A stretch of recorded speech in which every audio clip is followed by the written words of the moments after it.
नमस्कार साथियों, मैं आज अति महत्वपूर्ण सेशन के साथ पुनः आपके सामने उपस्थित हुआ हूं ताकि आने वाला एग्जाम में आपको अधिक से अधिक मदद मिल सके। तो पहला क्वेश्चन है, किसका प्रयोग द्वितीय विश्व युद्ध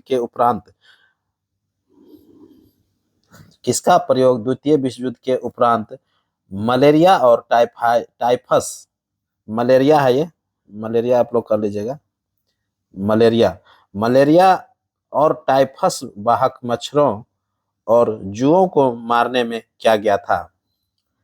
पर द्वितीय विश्व युद्ध के दौरान किस युद्ध की बात कर रहा है? द्वितीय विश्व युद्ध के दौरान, जब 1939 से कितना तक चला था, 1945 तक चला था द्वितीय विश्व युद्ध। उस दौरान कह रहा है कि मलेरिया और टाइफस वाहक मच्छरों और जुओं को मारने में किसका उपयोग किया गया था? तो डीडीटी का उपयोग किया गया था। किसका उपयोग किया गया था? डीडीटी हो जाएगा, आंसर हो जाएगा option B, DDT. Clear? Next question है, 2011 जनगणना के अनुसार किस राज्य में हिंदू का प्रतिशत सबसे अधिक है? 2011 जनगणना के अनुसार किस राज्य में हिंदू का प्रतिशत सबसे ज्यादा है? तो हिमाचल प्रदेश में है। किस में है? हिमाचल प्रदेश में है। हिमाचल प्रदेश में सबसे ज्यादा हिंदू है, 95% है। कितना है? 95.17% हिमाचल प्रदेश में है। क्लियर? जबकि 2011 के जनगणना के अनुसार सबसे कम जो हिंदू प्रतिशत का है वो मिजोरम में है। सबसे कम हिंदू प्रतिशत किस में है? मिजोरम में है, 2.75% है। मिजोरम में कितना है? 2.75% है। क्लियर? 2011 जनगणना के अनुसार सबसे ज्यादा जो हिंदू है केंद्र शासित प्रदेश में, वो कहाँ है? दादर नगर हवेली में है, 93.93% है। जबकि सबसे कम जो हिंदू का जनसंख्या है केंद्र शासित प्रदेश में, वो लक्षद्वीप में है, 2.77% है। क्लियर? तो लक्षद्वीप में केंद्र शासित प्रदेश में सबसे कम हिंदू जनसंख्या है, जबकि दादर नगर हवेली में सर्वाधिक जनसंख्या हिंदू का है। क्लियर? उसी प्रकार राज्य की अगर चर्चा करेंगे तो हिमाचल प्रदेश जो है सबसे ज्यादा हिंदू जनसंख्या है, और सबसे कम जो हिंदू का जनसंख्या है वो मिजोरम में है। क्लियर हो गया होगा? नेक्स्ट क्वेश्चन की ओर बढ़ जाते हैं। बिहार के प्रमुख समाचार पत्र, बिहार के प्रमुख समाचार पत्र बिहारी के संपादक कौन थे? ये बिहारी है, आप लोग थोड़ा देख लीजिएगा, सही कर लीजिएगा। बिहारी के संपादक, बिहार के प्रमुख समाचार पत्र बिहारी के संपादक कौन थे? तो बिहारी के जो संपादक थे बाबू महेश्वर प्रसाद थे। कौन थे? बाबू महेश्वर प्रसाद, ऑप्शन सी हो जाएगा। नेक्स्ट क्वेश्चन है, भारतीय राष्ट्रीय कांग्रेस के कलकत्ता अधिवेशन 1906 की अध्यक्षता किसने किया था? भारतीय राष्ट्रीय कांग्रेस के कलकत्ता अधिवेशन की अध्यक्षता 1906 में जो हुआ था, जिसकी अध्यक्षता किसने किया था? तो दादा भाई नौरोजी ने किया था। किसने किया था? दादा भाई नौरोजी ने किया था, ऑप्शन बी हो जाएगा।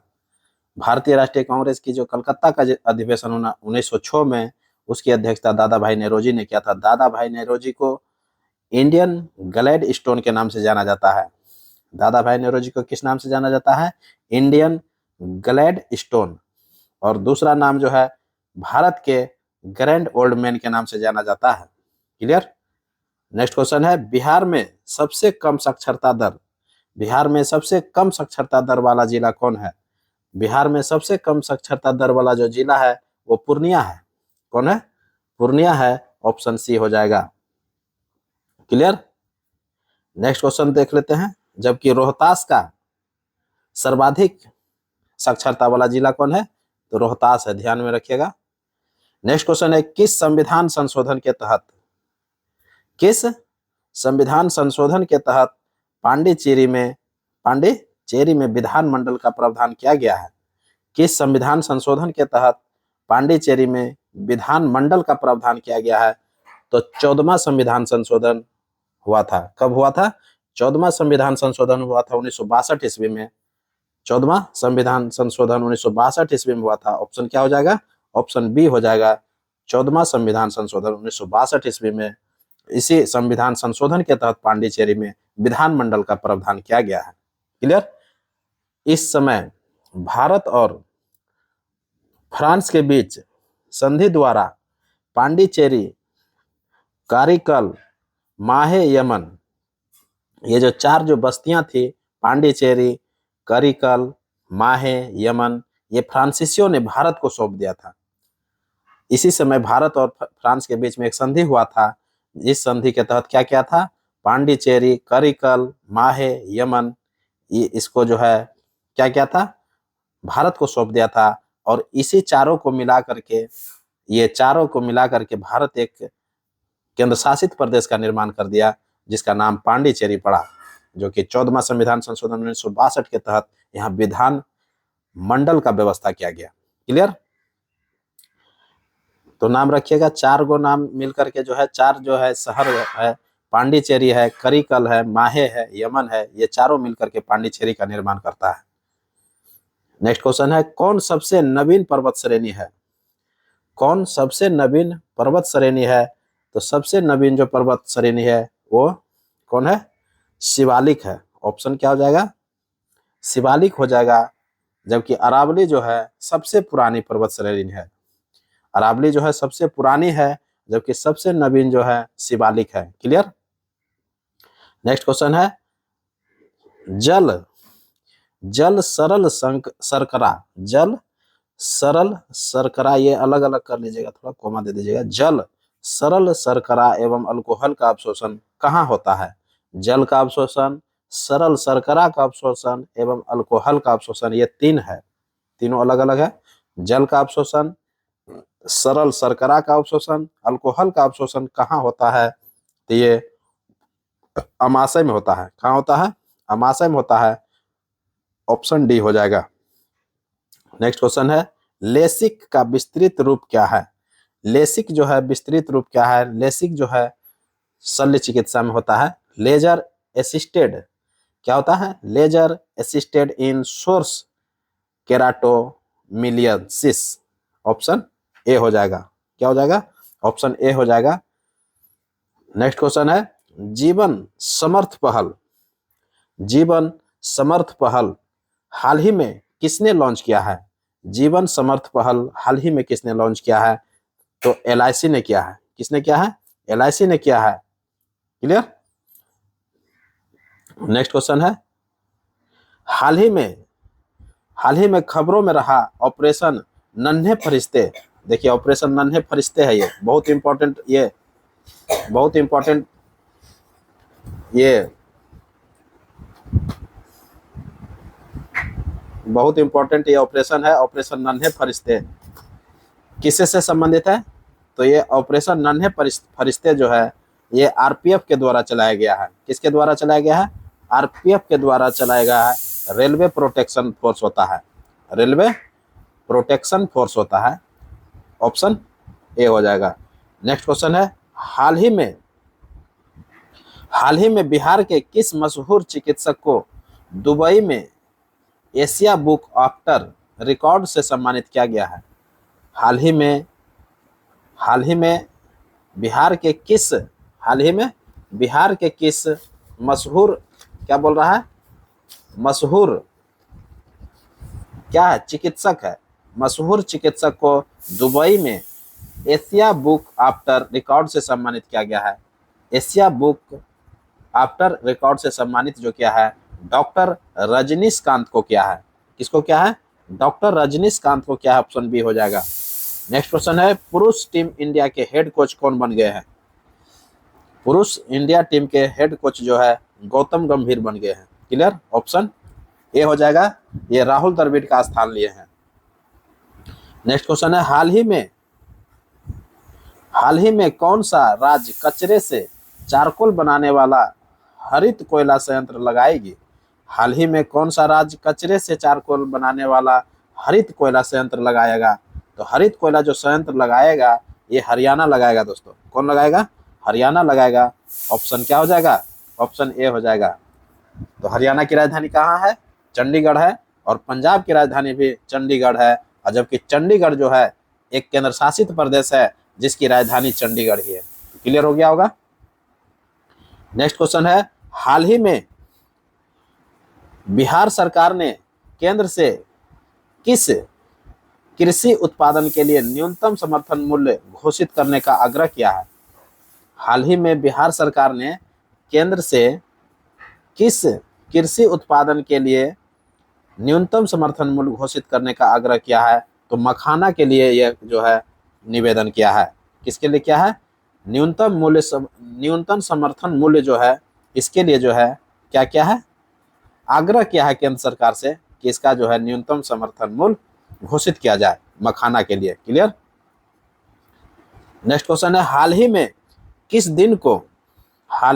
दिन को संविधान हत्या दिवस घोषित किया है? हाल ही में किस दिन को संविधान हत्या दिवस घोषित किया है? तो 25 जून को किया है।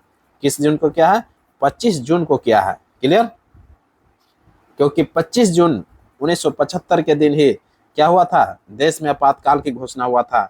इंदिरा सरकार उस समय थी, केंद्र में कौन थे? इंदिरा सरकार की सरकार थी। उसी समय जो है 25 जून 1975 ईस्वी को क्या हुआ था, आपातकाल का घोषणा किया था। उसी दिन को हत्या दिवस घोषित कर दिया है। संविधान हत्या दिवस के रूप में केंद्र सरकार क्या है, हाल ही में घोषित किया है। ऑप्शन क्या हो जाएगा? ए हो जाएगा। नेक्स्ट क्वेश्चन है, राजा राम मोहन राय को राजा की उपाधि किसने दिया था? राजा राम मोहन राय को राजा की उपाधि किसने दिया था? तो अकबर द्वितीय ने दिया था दोस्तों। किसने दिया था? अकबर द्वितीय ने दिया था। ऑप्शन सी हो जाएगा। नेक्स्ट क्वेश्चन है, भारत में नारी आंदोलन किनकी प्रेरणा से प्रारंभ हुआ था? भारत में नारी आंदोलन जो हुआ है, होता है, वह किनकी प्रेरणा है, किनकी प्रेरणा का देन है? ये ज्योतिबा फूले का है। किसका है? ज्योतिबा फूले का है। भारत में नारी आंदोलन किनकी प्रेरणा से प्रारंभ हुआ? तो ज्योतिबा फूले। ऑप्शन सी हो जाएगा। नेक्स्ट क्वेश्चन है, 1878 ईस्वी 1878 का वार्नाकुलर प्रेस एक्ट किसने रद्द कर दिया था? 1878 में वार्नाकुलर प्रेस एक्ट आया था, जो कि क्या हुआ था, जिसमें समाचार पत्रों पर प्रतिबंध लगा दिया गया था। किसने लगा दिया था? उस समय वार्नाकुलर प्रेस एक्ट जो लाया था लॉर्ड लिटन ने लाया था, और लॉर्ड रिपन जब आया तो इन्होंने क्या किया, इसको रद्द कर दिया। तो 1878 का वार्नाकुलर प्रेस एक्ट किसने रद्द किया? तो लॉर्ड रिपन ने रद्द कर दिया था, जबकि लाया था लॉर्ड लिटन ने लाया था। वार्नाकुलर प्रेस एक्ट किसने लाया था? लिटन ने लाया था। क्लियर। नेक्स्ट क्वेश्चन है, पागल पंथ की स्थापना किसने किया था? पागल पंथ की स्थापना जो है कौन किया था? कर्म शाह ने किया था। किसने किया था? कर्म शाह ने किया था। ऑप्शन डी हो जाएगा। नेक्स्ट क्वेश्चन है, नव बौद्धवाद के प्रतिपादक कौन है? नव बौद्धवाद के प्रतिपादक कौन है? तो डॉक्टर अंबेडकर है दोस्तों। कौन है? डॉक्टर अंबेडकर को माना जाता है। ऑप्शन बी हो जाएगा। नेक्स्ट क्वेश्चन है, कांग्रेस के किस अधिवेशन में पहली बार कोई महिला अध्यक्ष चुना गया था? कांग्रेस के किस अधिवेशन में पहली बार कोई महिला अध्यक्ष चुना गया था? तो कलकत्ता का 1917 का अधिवेशन हुआ था दोस्तों। कलकत्ता में 1917 में अधिवेशन हुआ था कांग्रेस का। उसी में जो है कांग्रेस का पहले महिला अध्यक्ष चुना गया था। नाम था श्रीमती एनी बेसेंट। कौन थे? एनी बेसेंट अध्यक्षता किया था। कलकत्ता का 1917 ईस्वी हो जाएगा। आंसर क्या हो जाएगा? Annie Besant. Shrimati Annie Besant ने इनकी अध्यक्षता किया था। कलकत्ता 1917 का जो कांग्रेस का अधिवेशन हुआ था, पहली महिला अध्यक्ष थी। जबकि दूसरी महिला अध्यक्ष जो थी कानपुर में बनी थी 1925 ईस्वी में। कानपुर के 1925 ईस्वी का जो कांग्रेस अधिवेशन हुआ था उसमें सरोजिनी नायडू अध्यक्षता की थी, और वो दूसरी महिला थी। जबकि भारतीय महिला अगर पूछ लिया जाए तो वो प्रथम भारतीय महिला थी सरोजिनी नायडू, जिन्होंने कानपुर में 1925 ईस्वी में अध्यक्षता किया था। जबकि एनी बेसेंट जो थी ये विदेशी मूल की व्यक्ति थी दोस्तों। क्लियर हो गया होगा। नेक्स्ट क्वेश्चन देख लेते हैं, सुरक्षा प्रकोष्ठ की नीति किससे संबंधित है? सुरक्षा प्रकोष्ठ की नीति किससे संबंधित है? तो वारेन हेस्टिंग से संबंधित है। किससे है? वारेन हेस्टिंग से संबंधित है। ऑप्शन डी हो जाएगा। नेक्स्ट क्वेश्चन है, राजनीतिक सुधारों को लेकर विरोध करने वाले पहले भारतीय कौन थे? राजनीतिक सुधारों को लेकर विरोध करने वाले पहले भारतीय जो थे, राजा राम मोहन राय थे। कौन थे? राजा राम मोहन राय थे। क्लियर? नेक्स्ट क्वेश्चन है, अमृत बाजार पत्रिका की स्थापना किसने किया था? अमृत बाजार पत्रिका की स्थापना जो है शिशिर कुमार घोष ने किया था। किसने किया था? शिशिर कुमार घोष ने किया था। ऑप्शन डी हो जाएगा। नेक्स्ट क्वेश्चन है, भारतीय राष्ट्रीय कांग्रेस की स्थापना के समय भारत का वायसराय कौन था? भारतीय राष्ट्रीय कांग्रेस का जब स्थापना हुआ था, कब हुआ था? 1850 ईस्वी में हुआ था दोस्तों, याद रखिए। भारतीय राष्ट्रीय कांग्रेस की स्थापना 1850 ईस्वी में हुआ था। उस समय जो थे भारत का गवर्नर जो था, वायसराय, वो डफरिन थे। भारत के वायसराय कौन थे? डफरिन थे। ऑप्शन ए हो जाएगा। जबकि भारतीय राष्ट्रीय कांग्रेस की स्थापना जो किया था, ए.ओ. ह्यूम ने किया था। ए.ओ. ह्यूम ने किया था। क्लियर? नेक्स्ट क्वेश्चन है, बिहार का अधिकांश क्षेत्र किस जलवायु के अंतर्गत आता है? बिहार का जो अधिकांश क्षेत्र है वह किस जलवायु के अंतर्गत आता है? तो हम लोग इसका चर्चा करते हैं। तो बिहार का जो अधिकांश क्षेत्र है दोस्तों, बिहार का जो अधिकांश क्षेत्र है वो CAW अधिकांश क्षेत्र जो है CAW में आता है। ऑप्शन क्या हो जाएगा? ऑप्शन सी हो जाएगा, CAW। बिहार का अधिकांश क्षेत्र जो है किस जलवायु के अंतर्गत आता है? तो CAW के जलवायु के अंतर्गत आता है। CAW जो जलवायु जो निर्धारित किया था, ये थॉर्नबेट के अनुसार यह निर्धारित किया गया है। जबकि कोपेन के अनुसार दक्षिण बिहार का जलवायु AW होता है और उत्तरी बिहार का जलवायु जो है कोपेन के अनुसार CWG होता है। क्लियर? उत्तरी बिहार का जलवायु अगर पूछेगा तो कोपेन के अनुसार CWG हो जाता है और दक्षिण बिहार की जलवायु जो है कोपेन के अनुसार AW होता है। ये एकदम क्लियर रखिएगा। जबकि अधिकांश जो भाग है बिहार का, अधिकांश जो क्षेत्र है उसमें जो जलवायु पाया जाता है वो CAW पाया जाता है, जो कि थॉर्नबेट के अनुसार ये दिया गया है। किसके अनुसार दिया गया है? थॉर्नबेट के अनुसार दिया गया है। क्लियर? तो इस तरह से आप क्लियर रखिएगा।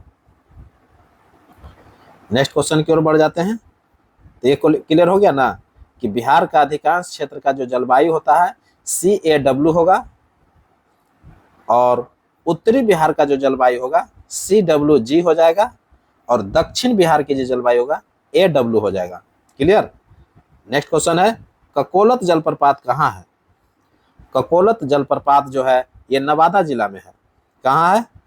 ककोलत जलप्रपात जो है ये नवादा जिला बिहार में है दोस्तों। क्लियर? नवादा जिला बिहार में है। बिहार के नवादा जिला में है ककोलत जलप्रपात। और ककोलत जलप्रपात में जो पानी आता है वो लोहबर नदी से आता है। किससे आता है? लोहबर नदी है, इसी से जो है इसमें पानी आता है। और ककोलत जलप्रपात का जो कुल ऊंचाई है वो 47 मीटर है। ककोलत जलप्रपात की कुल ऊंचाई जो है 47 मीटर है, लेकिन मुख्य प्रपात जो है 24 मीटर के ऊंचा पर है। मुख्य प्रपात कितना है? 24 मीटर के ऊंचा पर है। क्लियर? जबकि कुल ऊंचाई जो है 47 मीटर की ऊंचाई है।